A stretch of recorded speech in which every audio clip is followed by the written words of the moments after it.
The briefing had been routine. That was the word Agent Marcus Cole used later, when he tried to explain to the Federal Review Board why he had done what he did. Routine.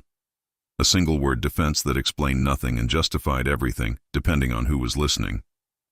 It was a Thursday evening in late November when Marcus drove his unmarked black Chevy Tahoe into the Pilsen neighborhood of Chicago, a community of crumbling brick warehouses, second-generation Mexican restaurants, and murals that had survived longer than the buildings they were painted on. The sky was the color of dirty concrete. The temperature had dropped 11 degrees since noon. Marcus noted all of this the same way he noted everything, quietly, clinically, without emotional investment. His mission was surveillance, nothing more. The target was a mid-level operator named Raul Mendoza, a distributor connected to a trafficking network the FBI had been building a case against for 14 months. Mendoza moved cargo. What kind of cargo had changed over the years? The Bureau had reason to believe it had recently changed again, and not in a direction anyone wanted to think about for too long.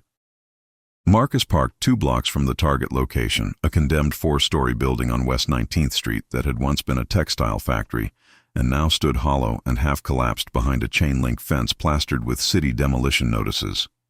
He pulled on his tactical jacket, checked his earpiece, confirmed the encrypted channel with his handler back at the field office, and began his approach on foot. Echo 1, confirm approach to Lima site. His handler's voice crackled. A woman named Sandra Voss, 12 years in the Bureau, 0 tolerance for improvisation. Echo 1 confirming, on foot, ETA 4 minutes. Copy. Observe and report. Do not engage. Do not make contact. Do not... Sandra. A pause. Don't Sandra me, Cole. I know the protocol. He knew the protocol. He had known the protocol for 19 years, through assignments in 4 countries and 3 field offices and 1 very bad 18 months that he still didn't talk about at Bureau functions. Marcus Cole had built his career on protocol, on containment, on the discipline of watching terrible things happen and doing nothing, because doing nothing was sometimes the only way to catch the people responsible. He reached the perimeter fence at 7:42 p.m. The building loomed above him in the fading light, broken windows on the upper floors, plywood boards pried loose on the ground level, a faint smell of rust and chemical runoff from whatever the building had processed in its previous life. Marcus found the gap in the fence that Mendoza's associates used regularly, the one the surveillance team had identified 3 weeks ago, and slipped through.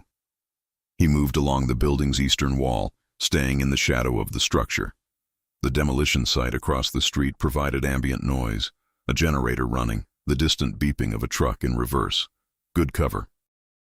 Marcus reached the northeast corner and crouched, pulling out a compact monocular to assess the fire escape on the building's north face. That was when he heard it. Not a voice, not a cry, not any of the sounds a person in distress might make. Silence, but a specific kind of silence. The kind that had shape and weight and intention. The kind Marcus had learned to recognize in places where silence was not natural, where it was not the absence of sound, but the desperate management of it. He had heard that silence before, in a basement in Nogales, in a shipping container in Houston, in an abandoned hotel in Memphis. His hand moved to his earpiece before he consciously decided to do anything. Sandra. Go ahead, Echo 1. I need you to run a thermal scan on the northeast quadrant of Lima site. 2nd floor. A pause that lasted 3 seconds longer than it should have. Cole, thermal assets are not authorized for a surveillance. Sandra. His voice was very quiet. Run the scan. Another pause. He could hear her breathing, the faint tap of her fingers on a keyboard she wasn't supposed to be using for unauthorized tasks. The results came back in 90 seconds. 5 heat signatures. Small. Clustered together in the far corner of the 2nd floor. Still. Barely moving. Cole. Sandra's voice had changed. The edge was gone. Something else had replaced it. Those readings are... Children, Marcus said. I know. He stood there for a moment in the darkness beside that crumbling building, and he thought about protocol. He thought about 14 months of case building. He thought about Raul Mendoza and what the Bureau still needed from him. He thought about Sandra's voice when she said the results had come back and the specific way she had gone quiet. Then he moved toward the building's north entrance. Echo 1, your orders are to observe and… Echo 1 is going dark for approximately 20 minutes, Marcus said. He reached up and removed the earpiece from his ear. He didn't throw it away. He held it in his gloved fist, still live, still transmitting everything around him. He just stopped listening to what came back. The north entrance was a loading bay door, the kind that rolled up on a chain mechanism. The chain had been cut. The door had been propped open 6 inches with a cinder block. Someone had been using this entrance regularly, and recently, Marcus could see fresh scuff marks in the grime on the concrete floor, the kind made by shoes rather than work boots. Small shoes. He ducked under the door and entered the building. The interior smelled of mold and metal and something else, something that took him a moment to identify, and when he did, his jaw tightened. Kerosene. Someone had been burning something for heat in here. Recently. The smell was hours old, not days. Marcus clicked on a low-beam tactical flashlight and swept the ground floor. Broken pallets. Plastic sheeting. A rusted chain hanging from a ceiling hook. Nobody.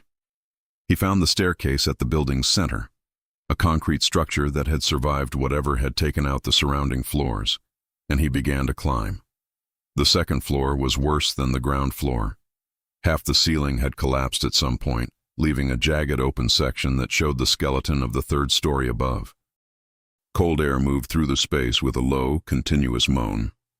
Marcus swept his light in a slow arc, cataloging the debris. And then his beam found the corner.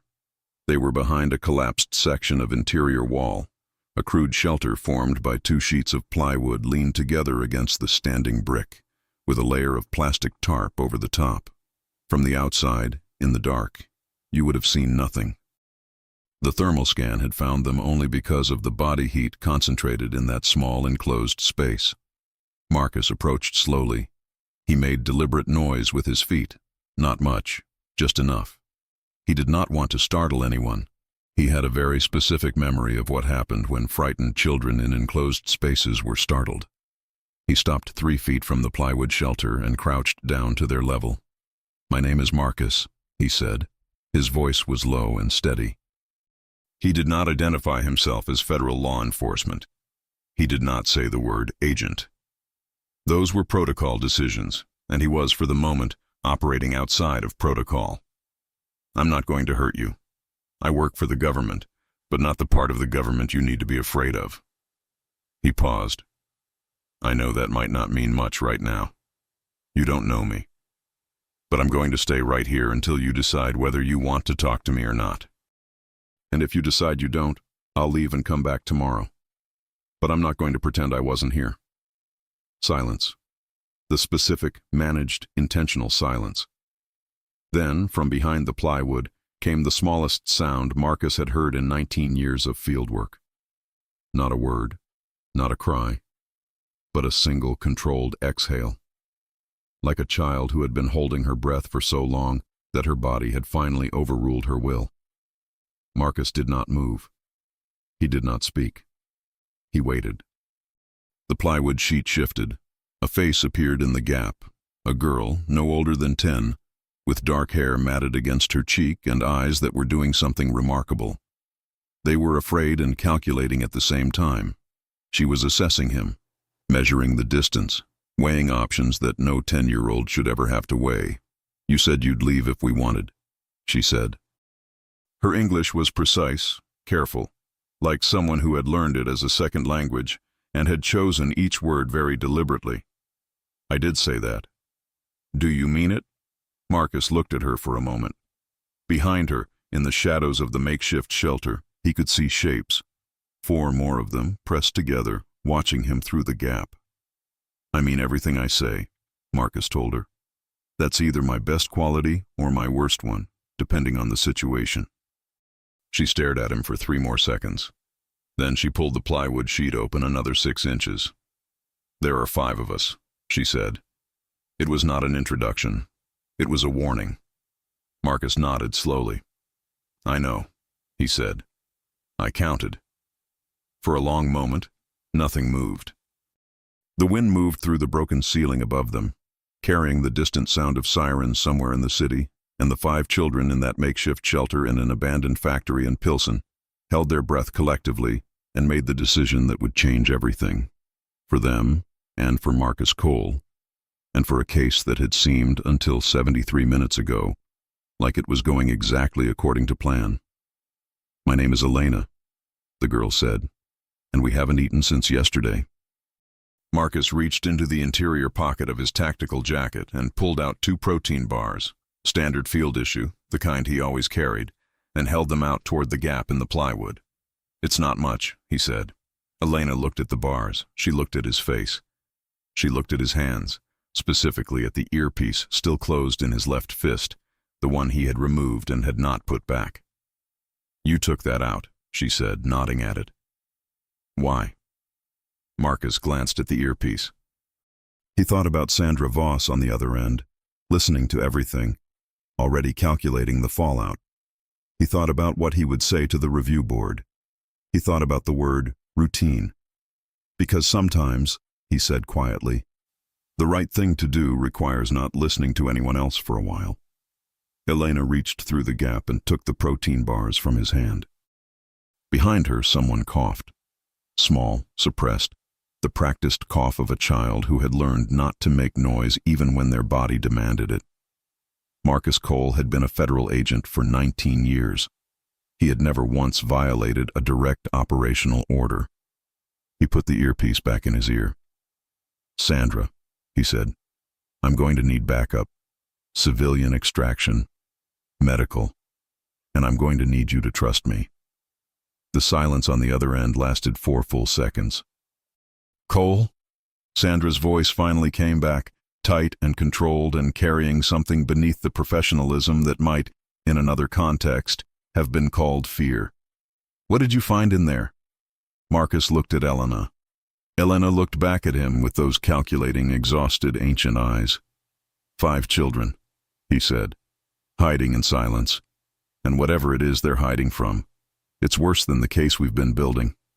The earpiece went quiet again. Outside, somewhere on West 19th Street, a car moved slowly past the building. Its headlights swept briefly across the broken second-floor windows like a lighthouse beam passing over open water.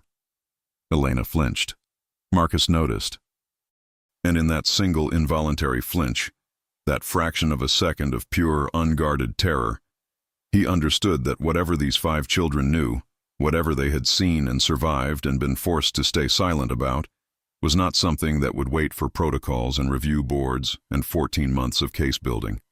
Someone was looking for them, and someone was getting close. The youngest one was named Tomas.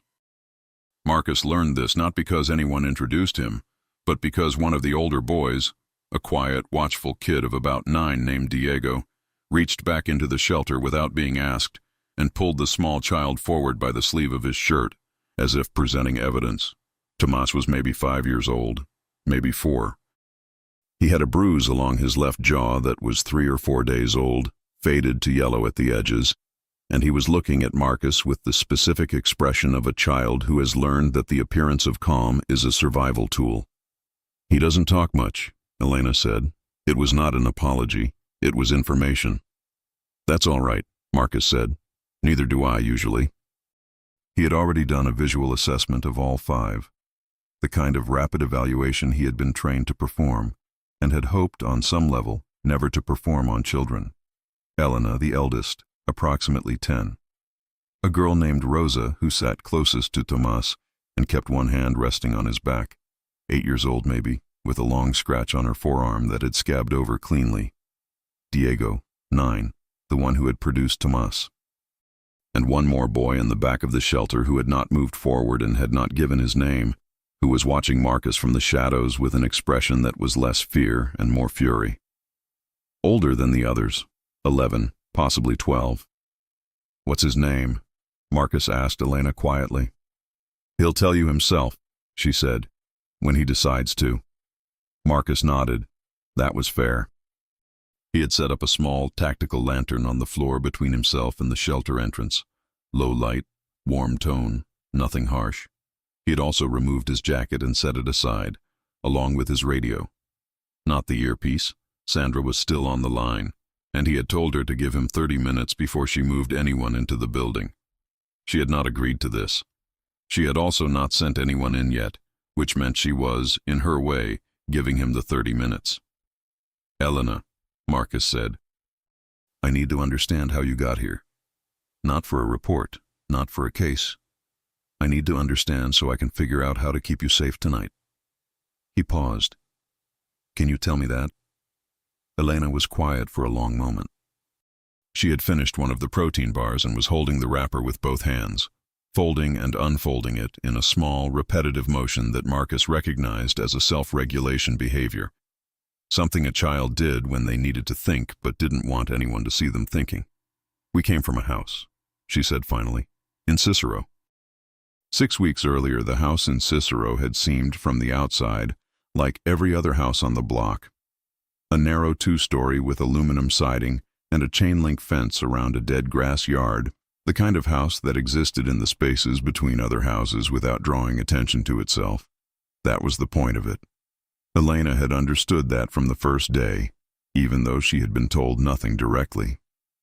She was 10 years old, and she had learned a long time ago that the things adults did not tell you were usually the most important things to understand. There had been 8 children in the house when Elena arrived.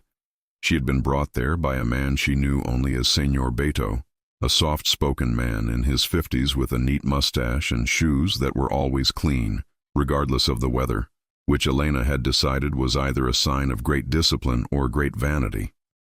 Senor Beto had told her that the house was temporary, that there were people who wanted to help her and the others reached their families, that she needed to be patient and quiet and not ask questions. Elena had been patient. She had been quiet. She had asked questions anyway, internally, and she had cataloged every answer the house provided without being asked. The windows had locks on the inside that could only be opened with a key. The front door had a bolt that required a code. There were 2 men who rotated in 12-hour shifts, sitting in the kitchen, watching a tablet and eating chips, and occasionally walking through the rooms without looking at the children directly, the way you didn't look directly at objects that weren't really objects. 3 times a week, Senor Beto came with food, real food, cooked food, better than what the men left in the kitchen, and he talked to the children in a warm, unhurried voice that reminded Elena of a teacher she had once liked very much, and she had thought about that comparison many times since, because she could not decide if it made Senor Beto more or less frightening. The first thing that changed was the number of children. Over the course of 2 weeks, 3 of the 8 were taken somewhere. Each time, Senor Beto came on a non-scheduled day, spoke privately with the child for a few minutes, and then they left with a small bag and did not come back. The remaining children were told this was good news. Elena noted that none of the 3 had been allowed to say goodbye. The second thing that changed was the men in the kitchen. On a Tuesday night in mid-October, the man on the overnight shift was not the usual rotation. He was younger, and he had a phone conversation in the kitchen that he clearly believed the children could not hear through the thin interior walls. Elena heard 4 things clearly: the phrase, "next Thursday," the phrase, "all of them," a number that might have been a dollar amount, and the word, "package." That was the night Elena began planning. Marcus did not interrupt her. He sat on the cold concrete floor of the 2nd story of the abandoned factory and let Elena talk, and he felt something move through him that was not quite anger and not quite grief, but was made of both of those things, and something older and harder underneath them. "How did you get out?" he asked when she paused. "A window in the bathroom on the 2nd floor," Elena said. It had the same lock as the others, but the frame was rotted. She said this without pride. It was a logistical fact. "We went at 4 in the morning. The man in the kitchen was asleep. It took us 22 minutes. All 5 of you. There were supposed to be 6. For the first time, something shifted in Elena's expression. Not grief exactly, but the specific flatness of a person who has processed a grief so completely that what remains is just the shape of it. One of the younger ones woke up and started crying when we were on the roof. I made the decision to leave without her. She looked at Marcus directly. "I need you to know that. I made that decision, not the others." Marcus held her gaze. How far did you walk to get here? 4 miles, approximately. She said approximately the way a person said it when they had actually measured the distance and were choosing understatement. We knew we needed to stay off the main streets. Diego knew about this building from before. He used to come here with his uncle. She glanced briefly at the boy in the shadows, the one who still hadn't given his name, and then back at Marcus. We've been here 11 days. 11 days. Marcus did a rapid mental calculation. Protein bars, rainwater from collection points in the collapsed sections of the roof, whatever they had managed to bring from the house. 5 children, 11 days. The kerosene, he said. We found 2 cans in the basement, Elena said. We burned it at night, only when we were sure no one was watching the building. Small burns, for warmth. She paused. We were very careful. You were very careful, Marcus agreed. He meant it completely. From the back of the shelter, the boy who had not given his name finally spoke. His voice was older than his face, roughed with something that might have been anger, or might have been the particular exhaustion that came from holding anger for a very long time. She left someone behind, he said. Not to Marcus, to Elena. You keep saying I made the decision like that makes it yours alone. We all knew. We all stayed quiet. Elena did not respond. But something in her posture changed, a slight softening at the shoulders, almost invisible, the kind of change that meant she had heard something she needed to hear. What's your name? Marcus asked the boy. A long pause. The boy looked at Marcus with those furious, exhausted eyes. Mateo, he said. And I want to know what happens to us now. Not later. Now. It was, Marcus thought, an entirely reasonable question. It was also the question he did not yet have a complete answer to. And Mateo's expression made it clear he would know immediately if Marcus tried to give him an incomplete one dressed up as a whole.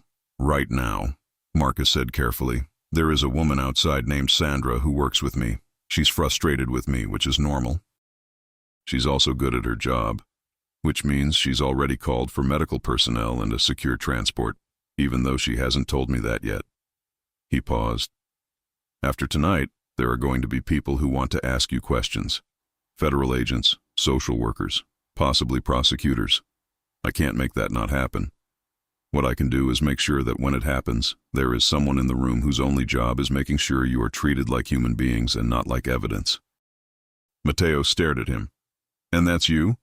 If you want it to be, Marcus said. The silence that followed lasted long enough for Tomas, the youngest, to lean sideways against Rosa's shoulder and close his eyes. He was asleep within 30 seconds, the absolute, boneless sleep of a small child who has finally, for the first time in a very long time, decided that the person in the room is not a threat. Marcus watched this and said nothing. Elena watched Marcus watch Tomas. Then she said quietly and without preamble, "The man who ran the house, Senor Beto. He had a partner, someone above him who organized the movement of children between cities." She paused. "I heard his name once, through the wall." Another pause, this one deliberate. The pause of someone who has been waiting for the right moment and has decided this is it. His name was Carver. The man in the kitchen said it when he was on the phone. Carver wants them moved by Thursday. That was the sentence. Word for word. Marcus went very still. Carver. He knew that name. Not from this case. From a different file, in a different field office, 18 months ago. The bad 18 months he didn't talk about at bureau functions. "Elena," he said, keeping his voice level with considerable effort, "I need you to tell me exactly, word for word, as precisely as you can remember, everything else you heard through that wall." Elena looked at him for a moment. Then she unfolded the protein bar wrapper one final time, smoothed it flat against her knee, and began to talk.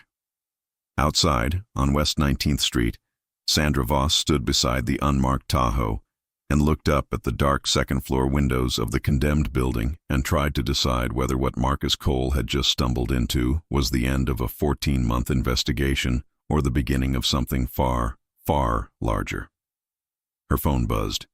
She looked at the screen. The name on it was not Marcus Cole. It was not anyone from the field office.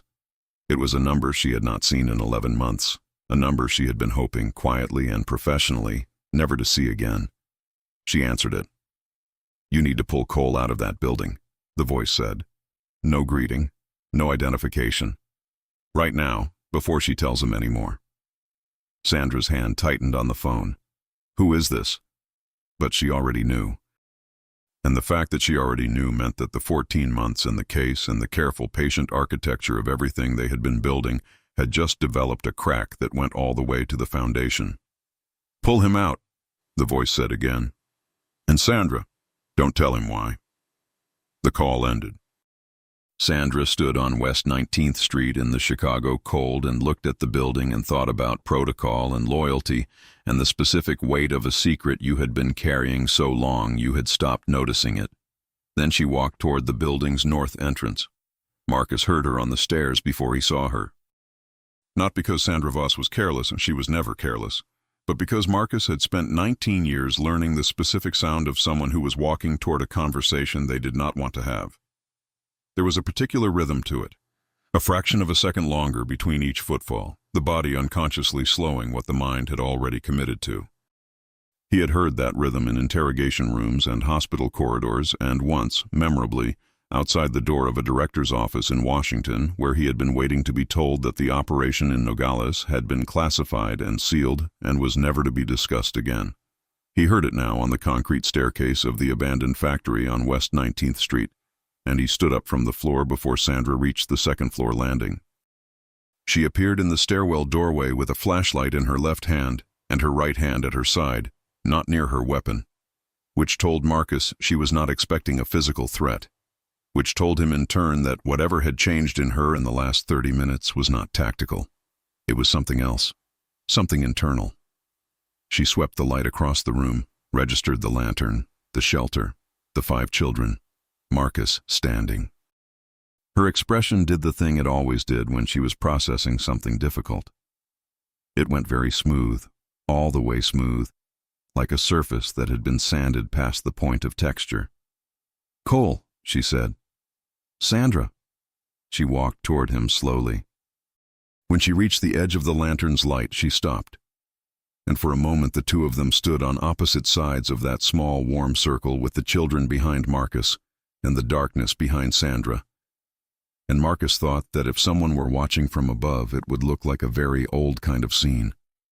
Two people who trusted each other standing at the exact point where that trust was about to be tested.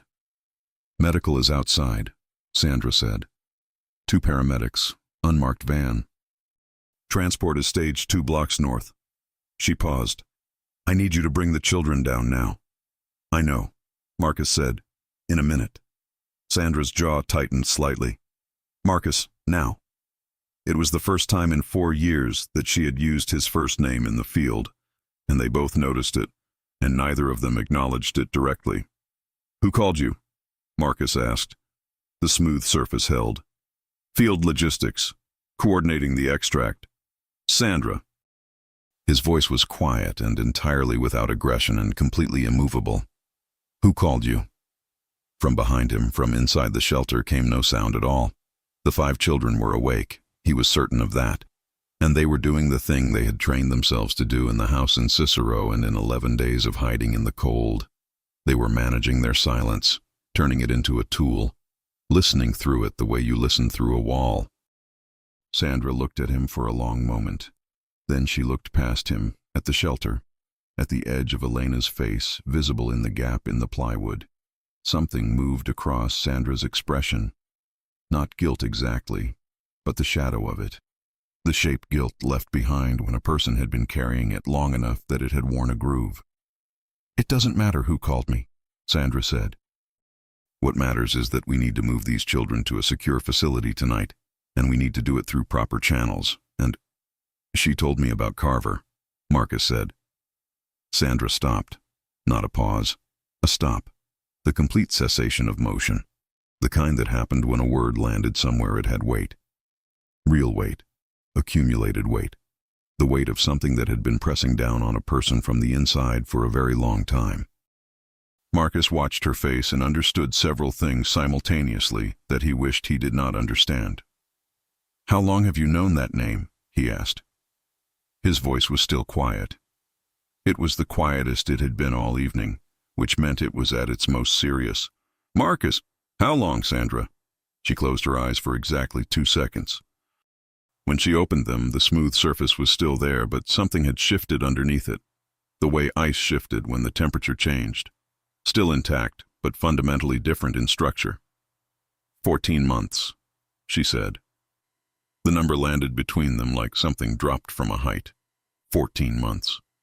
The exact length of the investigation. The exact length of time they had been building the case against Raul Mendoza, carefully and patiently, brick by brick, convinced they were working toward something. And Sandra had known, for all 14 of those months, that somewhere above Mendoza, somewhere in the architecture of what they were dismantling, was a name she recognized, a name she had not shared. "He's not just connected to the trafficking network," Marcus said. It was not a question. He was assembling it out loud, the way he always thought, linearly, aloud, one piece at a time.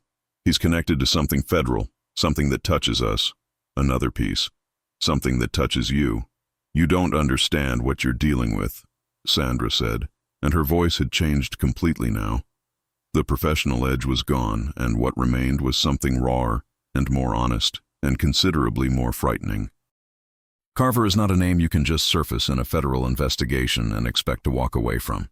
There are people with clearances and resources and very long memories, who have a significant interest in keeping that name buried. People who called you tonight," Marcus said. Sandra said nothing, which was the same as saying yes. From behind Marcus, a voice spoke. Not Elena. Matteo. His older, harder voice cutting through the dark with the precision of someone who had decided that silence was no longer the right tool. "She knew," Matteo said. "She knew before tonight. Before you found us." A pause, and then, with the specific fury of a child who had run out of patience for adult complexity, "She knew, and she didn't come." The words hit Sandra in a way that Marcus's words had not. He watched it happen. The smooth surface fractured, not completely, not all at once, but enough. Enough for something genuine to show through. "It's not that simple," Sandra said, and she was speaking to Matteo now, which was a thing Marcus had not expected, and which told him more about Sandra's state of mind than anything she had said to him. "You didn't explain yourself to children unless something in you had decided they had earned the explanation. I didn't know about children. I knew about a name and a network and the political consequences of surfacing both in the wrong way. I didn't know there were—" She stopped. "I didn't know about you." "Now you do," Elena said from inside the shelter. Her voice was very calm. It was the calmness of someone who had already processed their anger and moved past it into something more functional. "So what are you going to do?" The question sat in the cold air of the second floor and did not go away. Marcus looked at Sandra, and Sandra looked at Elena, and the lantern between them threw its small, warm light in every direction and illuminated nothing clearly. Marcus spoke first. "The person who called you, they told you to pull me out before she finished talking, which means they know Elena had information, which means they've been monitoring this building." He paused. "Which means they've been monitoring these children for 11 days and done nothing." Sandra's expression confirmed it without her saying a word. "They were waiting," Marcus said. The assembly was almost complete now. They weren't going to pull the children out. They were waiting for someone to surface, Mendoza, Carver, someone in the network, and they were going to use these children as— He stopped himself. He was aware of 5 children listening. As leverage. "It's an active federal operation," Sandra said, and she sounded, for the first time in 19 years of working together, like she was trying to convince herself rather than him. "There are legal frameworks. There are—" "Sandra." Marcus took one step toward her, not aggressive, not threatening, just closing the distance to the point where she could not use professionalism as a buffer. "Look at that little boy." Sandra looked at Tomas. Still asleep against Rosa's shoulder, his face slack and young and bruised along the jaw where someone had hit him hard enough to leave a mark that was still visible 4 days later.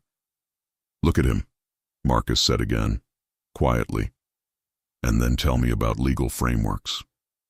The silence that followed was the longest of the evening, longer than the silence when he had first crouched outside the plywood shelter, longer than the silence after Elena had said the name Carver. Long enough for the wind to move through the broken ceiling above them, and for a siren to rise and fall somewhere in the city, and for Thomas to shift in his sleep and make a small sound that was not quite a word. Sandra looked at Thomas for a very long time. Then she reached into her jacket pocket and took out her phone. She looked at the screen, at the number that had called her, Marcus assumed, the number from 11 months ago, and she did something deliberate and final. She powered the phone off, removed the SIM card, set both pieces on the concrete floor at her feet. She looked up at Marcus. "I'm going to need you to understand," she said, "that what I'm about to do will end my career." "I know," Marcus said, "and that there are people who will interpret it as a federal crime. I know that too, and that you may not be able to protect me from what comes after." "Sandra." Marcus held her gaze. "I couldn't protect you before either. You knew that, and you worked with me anyway, for 14 years. Something crossed her face that was not quite a smile and not quite grief, but was made of the same materials as both. 14 years, she said, and you're still the most inconvenient person I have ever met." She turned toward the staircase. Then she stopped without turning back and spoke to the room in general, to Marcus, to the children, to the walls of the building, to whoever might still be listening. "The medical team outside has no idea what this operation involves," she said. "As far as they know, this is a standard juvenile welfare extraction. That's what their paperwork says. That's what they'll testify to." A pause. "The secure facility I originally planned to use has connections I no longer trust. I'm going to make a call, from a different phone, to someone who doesn't owe anyone anything. It will take approximately 8 minutes. Another pause. "Nobody moves until I come back up those stairs." She walked to the stairwell and disappeared into the dark. Marcus turned back to the shelter. Elena was watching the stairwell doorway with those calculating eyes. Matteo had moved forward from the shadows and was standing at the edge of the plywood, his arms crossed, his expression unreadable. "Do you trust her?" Elena asked. Marcus considered the question with the seriousness it deserved. "I trust her to do what she thinks is right," he said. "Tonight I think those are the same thing." Elena looked at the dark stairwell for another moment. Then she looked at Marcus, and for the first time since he had found them, something in her face shifted. Not trust exactly, not yet, but the very first motion toward it. "She broke her phone," Elena said. "She did," Marcus agreed. "That means she can't be called back." "That's correct." Elena was quiet for a moment. Then, with the precision and finality of someone making a decision that could not be undone, "The rest of what I heard through the wall, the other things Carver said." She looked at Marcus steadily. "I'll tell you everything, but I want it on record, official record, with a lawyer present who works for us, not for them." Marcus looked at this 10-year-old girl who had planned an escape in the middle of the night, walked 4 miles through a city that was not safe for her, kept 4 other children alive for 11 days on kerosene and protein bars and sheer force of will, and who was now negotiating the terms of her cooperation with a federal agent in a collapsed factory. "Done," he said. From downstairs, through the concrete and the cold and the dark, came the faint sound of Sandra's voice. A new phone, a number nobody had. A call that would take 8 minutes and would, depending entirely on who answered, either save all of them or condemn all of them to something none of them had a name for yet. Matteo sat down on the floor beside Tomas and Rosa. Diego moved closer to Elena. The lantern between them burned its small, steady light. And the city outside went on exactly as it had before. Indifferent, enormous, full of things happening in the dark that nobody with a protocol was supposed to notice. Marcus Cole had spent 19 years building a life that required very little of him personally. That was not how he would have described it at the time. At the time, he would have said he was dedicated, disciplined, committed to something larger than himself. And all of those things were true. He had been those things, genuinely, without performance. But dedication and discipline and commitment, he understood now, in the particular clarity that came from sitting in a silent apartment on a Tuesday morning with no badge and no weapon and nowhere to be, could also be a very sophisticated form of absence. A way of being completely accounted for without ever being fully present. The suspension hearing lasted 4 hours.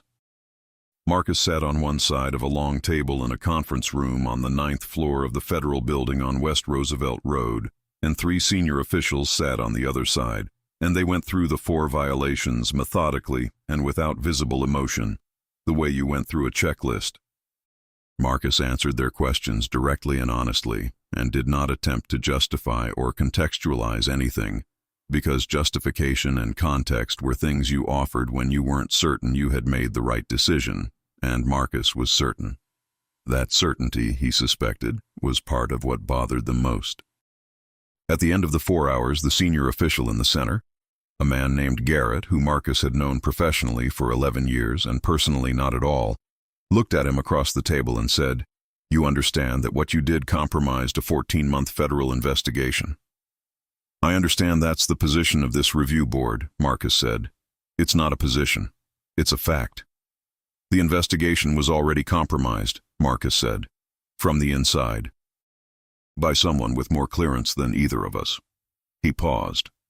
"I imagine that's a conversation this board will be having separately." Garrett looked at him for a long moment.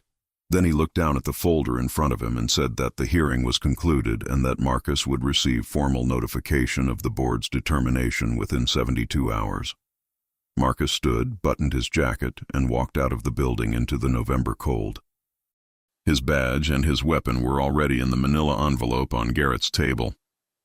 He had surrendered them before the hearing, not because he was required to, but because carrying them into that room would have felt dishonest. He was no longer the person those objects represented. He was not sure yet what person he was instead. But he knew the transition had been made, irrevocably, on the 2nd floor of an abandoned factory on West 19th Street, when he had removed an earpiece and held it in his fist, and chosen, for the first time in 19 years, to stop listening to the institution and start listening to what was actually in front of him. The formal suspension notice arrived on a Monday. He read it once and set it aside. The apartment in Logan Square had always been functional rather than inhabited. Marcus had lived there for 6 years and had furnished it the way someone furnished a space they expected to leave. A couch, a table, a bed, the minimum number of objects required to demonstrate that a person lived there. His ex-wife, Christine, had once stood in the middle of the living room and said, with more sadness than anger, that the apartment looked like a hotel room that had given up. He had not argued with her. He had not argued with her about most things, which she had told him at the end was itself a form of abandonment. He thought about Christine now, not with the sharp regret he had carried for the first year after the divorce, but with the quieter understanding of someone who had finally diagnosed something correctly, even if the diagnosis had come too late to change the outcome. He had been absent from that marriage in the same way he had been absent from most things, present in body, present in function, completely unavailable in whatever way actually mattered. He called her on a Wednesday evening, 3 days after the suspension notice. Not to explain anything, not to revisit anything, just to say that he thought she had been right about the apartment and about other things, and that he was sorry it had taken him this long to say so out loud. Christine was quiet for a moment on the other end. Then she said, "What happened to you, Marcus?"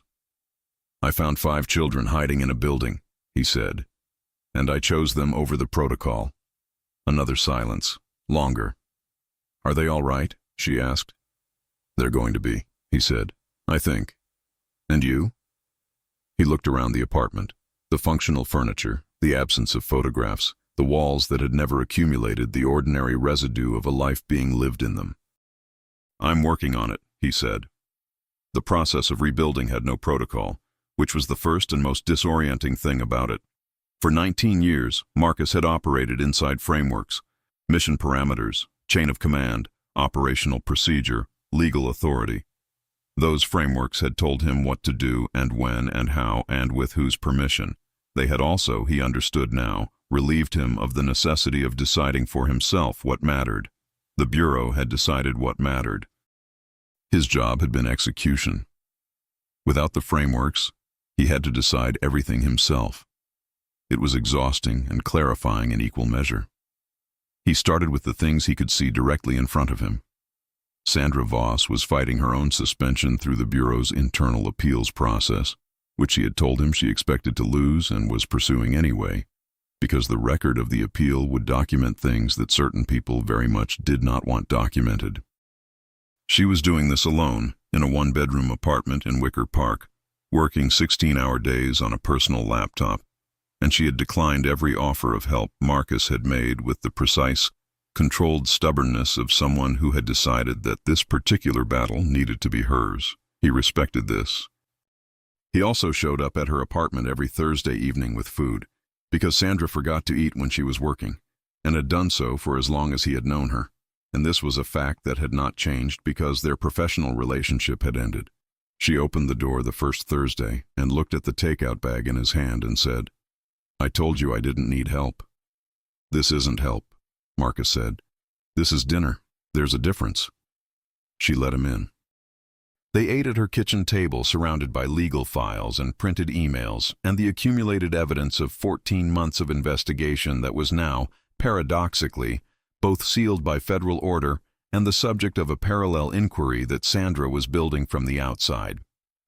They talked about the case the way they had always talked about cases, linearly, factually, each piece placed carefully next to the one before it. And Marcus felt, for the first time since the hearing, something that resembled the person he had been before the frameworks fell away. Not the absence of himself. The beginning of something more accurate. "Carver's attorney filed a motion last week," Sandra said, not looking up from the file she was reading. "Preemptive. He's trying to get the testimony sealed before the appeal process surfaces it." "He's scared," Marcus said. "He should be." Sandra turned a page. Elena was very precise. Marcus thought about Elena in the cold second-floor darkness, smoothing a protein bar wrapper flat against her knee, preparing to say out loud the things she had memorized through a wall in a house in Cicero. He thought about the specific courage required to be that precise about something that terrifying. "How is she?" Sandra asked. "Reading law books," Marcus said, "according to her foster mother." Sandra looked up then, briefly, with an expression that was not quite a smile but carried the same weight. Then she looked back down at the file. "Good," she said. The hardest part was not the loss of the badge or the weapon or the institutional identity or even the income, which had been replaced partially by a consulting arrangement with a private investigative firm that had been recommended to him by a retired federal public defender named Carol Marsh, who had, it turned out, a very particular interest in cases that involved federal officials and very long institutional memories. The hardest part was the mornings. For 19 years, Marcus had woken up with a purpose that had been assigned to him. A case, a mission, a surveillance, a meeting, a protocol. The day had always known what it was before he arrived in it. Now the days arrived empty and waited for him to decide what to put in them. And some mornings, more mornings than he would have admitted to anyone, he sat at the kitchen table with his coffee and felt the specific vertigo of a person who had been moving so fast for so long that stopping felt indistinguishable from falling.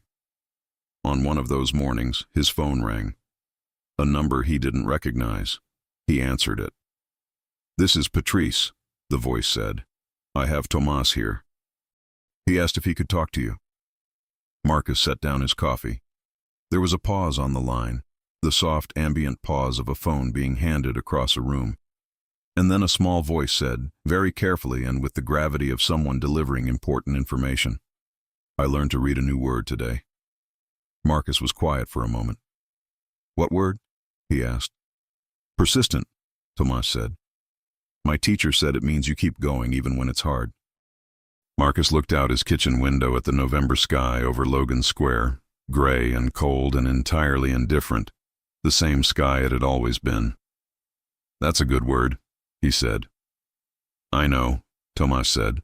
I thought of you. Marcus sat with that for a long time after the call ended.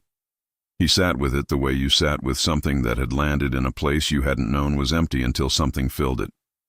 Then he stood up, rinsed his coffee cup, put on his jacket, and went out into the day. He had no protocol. He had no mission parameters. He had no chain of command telling him what the day was supposed to be. He had instead the memory of 5 children in a cold building who had survived 11 days on silence and kerosene and sheer collective will, and who were now, each in their own way and at their own pace, learning that the silence did not have to be permanent. That it was possible, with the right conditions and enough time and occasionally the intervention of someone willing to break the rules that needed breaking, to come out from behind the plywood and speak. That was what Marcus Cole had learned to do in 19 years of federal service. Now, without a badge and without a framework and without anyone telling him what the mission was, he was learning to do it himself. It was, he thought, considerably harder. It was also, for the first time in a very long time, exactly the right thing. He walked east on Armitage Avenue into the cold Chicago morning, and the city moved around him the way cities did, indifferent, enormous, full of people who did not know his name or his history or the specific cost of the choice he had made on a Thursday night in November in a building that was already scheduled for demolition. He did not need them to know. He knew. And somewhere in Evanston, a 5-year-old boy in a yellow jacket was walking to school holding someone's hand, carrying a new word in his pocket like a small, reliable light. Persistent. Marcus kept walking.